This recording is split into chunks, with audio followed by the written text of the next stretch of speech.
Imagine going from looking like a Barbie doll in a beauty contest, to sleeping with a man to get out of the acting business, up to designing rockets for NASA. Pretty cool life, huh? Well, this is the life of the actress and billionaire Allison Hayes, and these are 9 facts about her. Also, only a small percentage of people that watch my videos are actually subscribed. So if you end up liking this video, consider subscribing. It's free, and you can always change your mind. Enjoy the video. Number 9. Hayes was a famous pianist. Hayes' career was in many ways an unusual one, but for the most part, she followed a path that went right down the middle of the road. Born on March 6, 1930, Hayes was of Irish and French heritage, but was brought up in West Virginia. As she got older, she attended Catholic University in Washington, and in 1944 she got a job at the Palais Royal department store. But a closer look reveals something unusual about this life. Hayes was brilliant. When she was young, she was considered the most gifted child in her class. Her intelligence was recognized and nurtured by her family.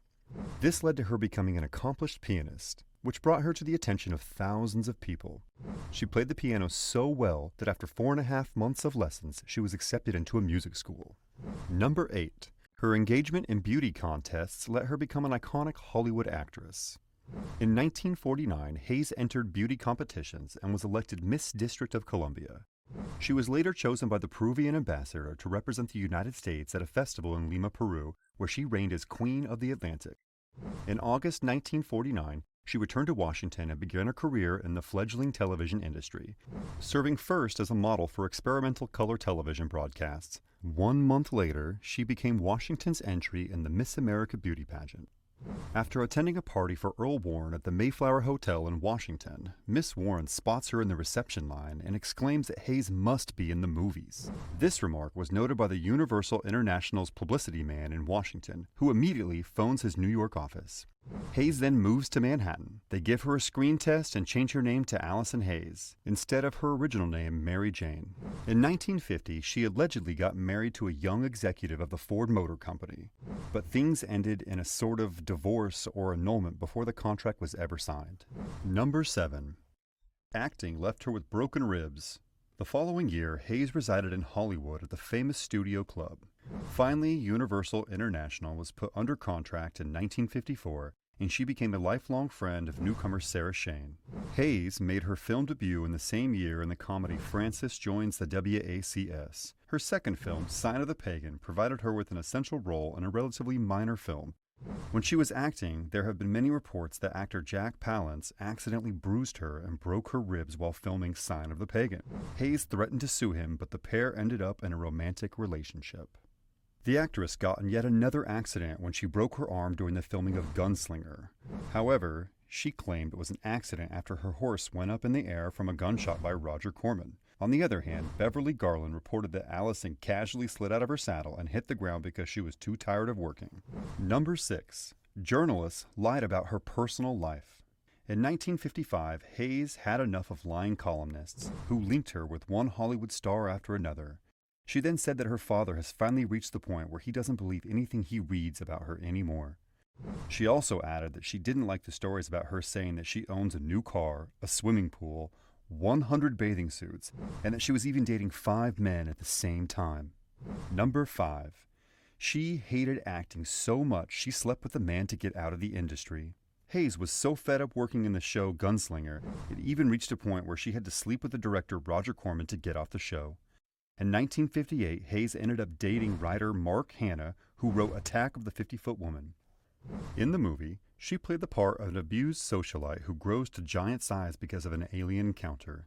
In this film, Hayes stars with Yvette Vickers and William Hudson, probably her best-known role. Unfortunately, the film did not lead to better parts. Number 4. She got engaged to a man much shorter and older than her. After filming Counterplot in Puerto Rico, she was seen with director Robert, Bobby, Gordon, 26 years her senior. Soon, Hayes wanted to marry Gordon, who was also a couple of inches shorter than she was, only 5'3" compared to her height of 5'8". But he refused to divorce his current wife. So Hayes broke up and modeled in the latest hairstyle called the Rocket. It was reminiscent of the days of Louis XIV, when women wore mountainous coiffures. Her hairdo took first prize in an annual showing of the Los Angeles and Hollywood, California Coiffure Guild. Number 3. She helped in developing NASA's rockets. In 1953, Hayes moved to NASA's Langley Research Center in Virginia. There she became responsible for the development of the Saturn rocket. During her time at NASA, Hayes was often criticized for her strong personality, but she gained the respect of many by the end of her time there. Number 2. Hayes became a billionaire. During the same year, Hayes started her own business, Allison Hayes Fine Arts, specializing in selling fine china and crystal. She opened a second store, Allison Hayes International, in 1958. In 1963, Allison and her husband bought Arco, Inc., a small chain of gas stations.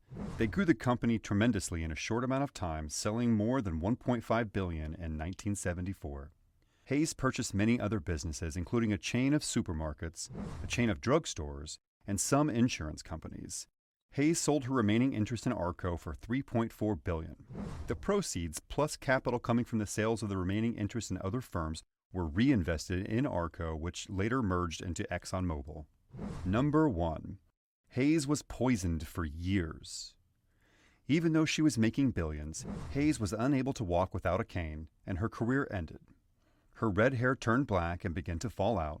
She was diagnosed with wrist drop syndrome in her right hand and a constant gnawing sensation under the bridge of her nose. She consulted over 20 doctors and took over 340 X-ray examinations. Most doctors told her that her symptoms were psychoneurotic, but none could identify the source of her illness. It wasn't until she was at the medical library at UCLA, while reading the book Toxicology of Industrial Metals, she found out she had been poisoned, as the supplements she had been taking for 6 years were made in England from the bones of horses and lead. Unfortunately, in 1977, she died in a hospital from cardiorespiratory failure due to leukemia. The life of Allison Hayes should become a Netflix show. She lived life to the fullest potential. I guess that's what you get if you were both blessed with beauty and brains. But would you want to live such a vibrant life also? If you enjoyed this video, don't hesitate to check out the next one in this series. As always, thanks for watching.